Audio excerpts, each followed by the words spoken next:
Mengapa keturunan raja-raja sebenar ada misi di akhir zaman? Mereka ini adalah pembawa amanah kebenaran. Mereka tidak lahir untuk mengejar kuasa atau gelaran. Tidak.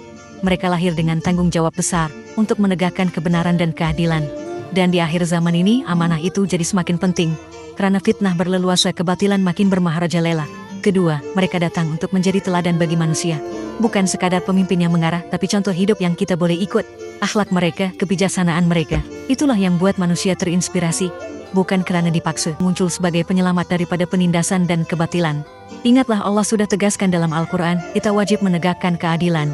Maka keturunan raja-raja sebenar ini bangkit untuk menentang kebatilan. Tapi dengan hikmah, bukan semata-mata kekerasan. Keempat, mereka mewarisi ilmu dan strategi rahasia. Bukan semua orang mampu nampak atau faham misi mereka.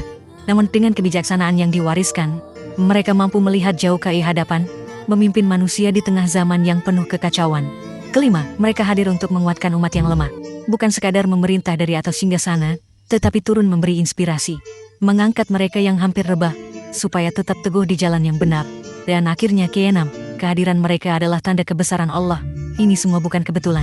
Ia adalah sebahagian daripada rencana Allah untuk menegakkan keadilan dan menyelamatkan manusia daripada penipuan serta kekacauan akhir zaman. Jadi keturunan raja-raja sebenar bukan sekadar warisan darah. Mereka adalah amanah Allah untuk umat manusia. Kita hayati satu persatu. Pertama, menyatukan manusia yang berpecah. Di akhir zaman, umat manusia berpecah kepada pelbagai kelompok, pelbagai fahaman. Keturunan raja-raja sebenar hadir bukan untuk membesarkan nama mereka, tetapi untuk menjadi jambatan penyatu, menyatukan manusia di atas kebenaran dan jalan Allah. Kedua, memikul warisan doa para nabi. Mereka bukan hanya berdarah bangsawan. Tidak. Mereka mewarisi doa-doa yang pernah dipanjatkan oleh para nabi dan wali. Dan doa-doa itulah yang menjadi cahaya, membimbing mereka dalam melaksanakan misi yang telah ditentukan sejak dahulu kala. Ketiga, menghidupkan kembali nilai luhur. Hari ini, dunia dibanjiri materialisme, dikelilingi fitnah yang menyesakkan. Maka mereka tampil untuk mengingatkan manusia tentang akhlak, tentang amanah, tentang kasih sayang.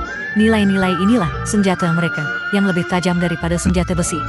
Keempat, menguji manusia, siapa benar siapa batil. Kehadiran mereka bukan saja rahmat, tetapi juga ujian. Akan ada yang menyokong, akan ada yang menolak. Dan di saat itulah akan terserlah siapa yang benar-benar cintakan kebenaran, dan siapa yang sekadar mengejar dunia. Kelima, membuka rahasia sejarah yang tersembunyi. Ya, mereka adalah pembawa kunci sejarah. Apa yang disembunyikan oleh golongan zalim akan mereka bongkar, supaya manusia sadar bahwa sejarah yang selama ini mereka tahu hanyalah kepingan kabur, bukan kebenaran sebenar. Keenam, tanda dekatnya janji Allah. Akhirnya kehadiran mereka menjadi tanda bahwa janji Allah semakin hampir. Mereka bukan pengganti nabi, tetapi saksi kebenaran wahyu, penggerak umat menuju penutup zaman. Kesimpulannya, keturunan raja-raja sebenar bukan sekadar warisan darah. Mereka adalah amanah, mereka adalah cahaya, dan mereka adalah bukti bahwa kebenaran Allah akan tetap hidup walaupun dunia dibanjiri dengan fitnah. Inilah kemuncaknya. Mari kita renungkan bersama. Pertama, pewaris amanah terakhir. Mereka tidak hadir untuk mencari kemuliaan dunia. Tidak. Mereka datang untuk memikul amanah besar. Amanah yang telah lama menunggu penyempurnaan. Dan ingat, amanah ini bukan diwariskan melalui mahkota atau singgasana, tetapi melalui roh perjuangan yang tidak pernah padam sejak dahulu. Kedua, mengembalikan keseimbangan. Apabila dunia terlalu condong kepada kebatilan, pasti akan ada tangan yang Allah bangkitkan untuk menegakkan kembali neraca keadilan.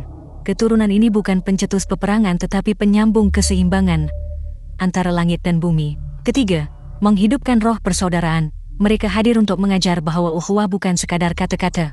Di tengah kebencian mereka bawa kasih, di tengah perpecahan mereka nyalakan cahaya penyatuan. Keempat, membawa isyarat kebangkitan akhir. Kehadiran mereka bukan kebetulan, tidak. Ia sebahagian daripada tanda-tanda yang dijanjikan. Mereka ibarat bayangan fajar yang memberitahu mentari kebangkitan hampir menyinari seluruh bumi. Kelima, menjadi saksi bukan pengganti nabi. Mereka tidak datang membawa wahyu baru, tetapi mereka berdiri sebagai saksi bahwa janji Allah tetap benar. Mereka adalah penjaga agar manusia tidak berpaling daripada jalan yang lurus. Keenam, kebenaran yang tak dapat disembunyikan lagi. Fitnah boleh menutup mata manusia ya, tetapi tidak untuk selamanya. Saat mereka muncul, kebenaran akan terpancar, terang benderang tidak dapat dinafikan lagi, dan dunia akan dipaksa melihat hakikat, sama ada mau menerima ataupun menolak. Kesimpulannya, keturunan raja-raja sebenar adalah tanda bahwa pertempuran antara cahaya dan kegelapan telah sampai ke muncaknya. Mereka bukan mitos, mereka bukan dongeng, mereka adalah reality. Bukti bahwa janji Allah itu pasti, dan kebenaran tetap akan tegak di akhir zaman.